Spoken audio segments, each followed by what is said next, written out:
The clock read 8:15 in the morning. A Tuesday. Children were walking to school. A tram was making its route. A man was drinking tea on his porch. Then nothing. In less than 1 second, 70,000 people ceased to exist. The city of Hiroshima was not bombed. It was erased, and the man who gave the order never saw it coming either. August 6th, 1945. High above the Pacific skies, a lone B-29 bomber named the Enola Gay was carrying the weight of history. Colonel Paul Tibbets Jr. sat at the controls. Calm, focused. He had flown combat missions before. He knew what danger felt like. But this morning was different. This morning, deep in the belly of his aircraft, sat a single bomb called Little Boy. A weapon so powerful that the scientists who built it weren't entirely sure it would work, or if it did work, whether the plane would survive the blast. They had run the numbers. The escape window was narrow, terrifyingly narrow. Tibbets had been handpicked for this mission personally. He didn't know the full scope of what he was delivering until weeks before the flight. When they finally told him, he didn't hesitate. Not once.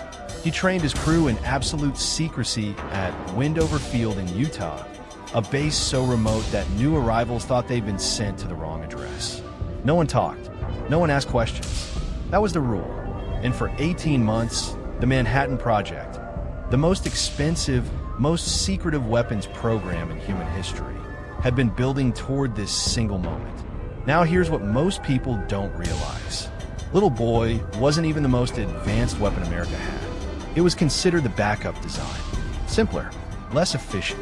The scientists had so much confidence in a different bomb, Fat Man, that they never even tested Little Boy before dropping it on a populated city. Think about that.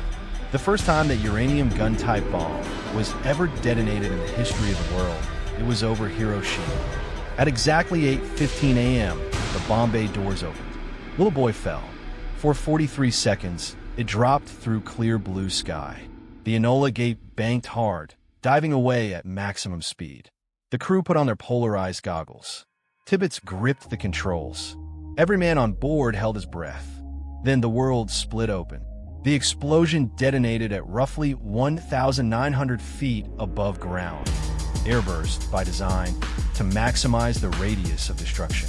The fireball reached temperatures hotter than the surface of the sun. In the epicenter, human beings were vaporized instantly. Their shadows burned permanently into stone and concrete like dark photographic negatives. A man eating his breakfast. A woman hanging laundry. Gone. Not dead. Gone. The shockwave traveled outward at supersonic speed, collapsing buildings, shattering glass, turning the city into a storm of fire and debris. And then came the silence. The terrible, suffocating silence that survivors would describe for the rest of their lives and never fully find words for. The Enola Gay was shaken violently by the pressure wave, even from miles away. Tail gunner Bob Karen, looking back through his scope, described what he saw as a purple, boiling mass. A cloud forming a shape the world had never seen before. They had survived, barely. But here's where the story takes a turn that history books rarely linger on. Among the ruins of Hiroshima that morning, a Jesuit priest named Father Kleinsorge staggered out of a collapsed building, bleeding and confused. He was a German national living in Japan, and against every statistic, every calculation, every scientific model, he survived the hypocenter at less than 1 mile. Over the following days, he pulled survivors from rubble. He gave water to the dying. He carried the wounded on his broken body until he could carry no more. Father Kleinsorge would live for another 41 years. He became a Japanese citizen.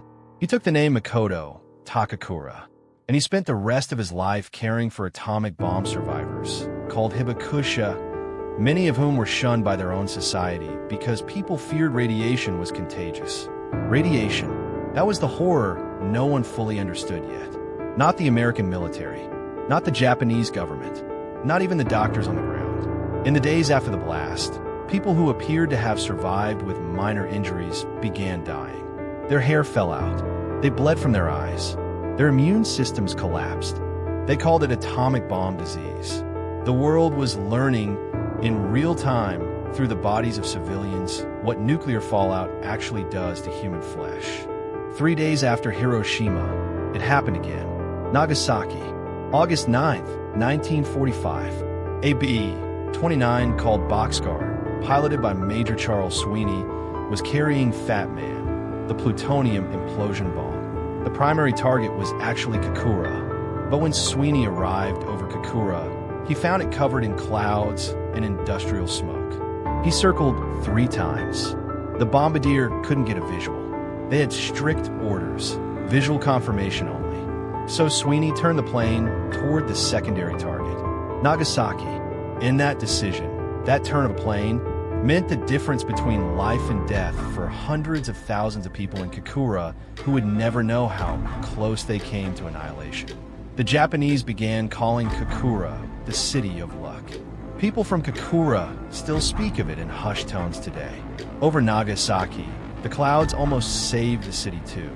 Visibility was poor, with fuel running low and no room for more delays. Bombardier Kermit Behan spotted a break in the clouds at the last possible second. He released Fat Man. The bomb drifted off target by nearly 2 miles due to cloud interference. That drift saved the lower portion of the city, but it still killed an estimated 40,000 people instantly, 80,000 by the end of the year. In Nagasaki's Urakami Cathedral, the largest cathedral in East Asia at the time, was obliterated. It had been the heart of Japan's oldest Catholic community, centuries old, built by hidden Christians who had survived centuries of persecution. It was gone in a flash. Now here is the twist that almost nobody knows. Japan's Supreme War Council met in emergency session after Nagasaki. 6 men held the fate of the war in their hands. 3 wanted to surrender. 3 wanted to fight to the last man, woman, and child. They were deadlocked. In Japanese governmental tradition, a deadlocked council means no decision. The war would continue, and the Americans had more bombs being prepared. More cities on the list. Osaka, Tokyo, Kyoto had been deliberately removed from the target list by Secretary of War Henry Stimson, who had visited it on his honeymoon and considered it too culturally sacred to destroy. A remarkable and haunting footnote in the history of mass destruction. Emperor Hirohito broke the deadlock. He did something no Japanese emperor had done in living memory. He spoke, in person. He said the unthinkable words. He said Japan must endure the unendurable. He recorded a radio address, the first time his voice had ever been broadcast to the Japanese public. Many of his subjects had never heard his voice before. Some didn't even know what he looked like. And on August 15, 1945, they gathered around radios and wept, because though his formal dialect was difficult for common people to understand, they understood enough. The war was over. But the night before that broadcast, a group of military officers attempted a coup. They stormed the Imperial Palace. They were searching for the recording of Hirohito's surrender message. They intended to destroy it, seize control, and force Japan to keep fighting. They murdered the commander of the Imperial Guard. They searched for hours. They never found a recording. It had been hidden inside a women's dressing room in the palace. A single tape in a paper bag behind a pile of documents. The fate of the Pacific War sat in a women's dressing room while soldiers with guns hunted for it in the dark. The coup failed. The tape survived. The message was broadcast, and the Second World War ended. Paul Tibbets never apologized for what he did. Not once. In interviews until his death in 2007, he said he slept well at night. He believed, to his final breath, that the bombs shortened the war and ultimately saved more lives than they took. Historians still debate that claim fiercely. The Japanese were already blockaded, starving, their navy destroyed. Some argue surrender was imminent regardless. Others argue the planned Allied invasion of Japan, Operation Downfall, would have cost over 1 million lives. The truth lives somewhere in the gray, contested space between those arguments, and it may never be fully resolved. What is certain is this: 70,000 died at Hiroshima in one morning, 40,000 at Nagasaki 3 days later, tens of thousands more in the months that followed. Their names are etched in stone at the Hiroshima Peace Memorial. Every August 6th, at exactly 8:15 in the morning, a bell rings in that city. And for 1 minute, everything stops. The trams, the conversations, the ordinary business of living. It all stops.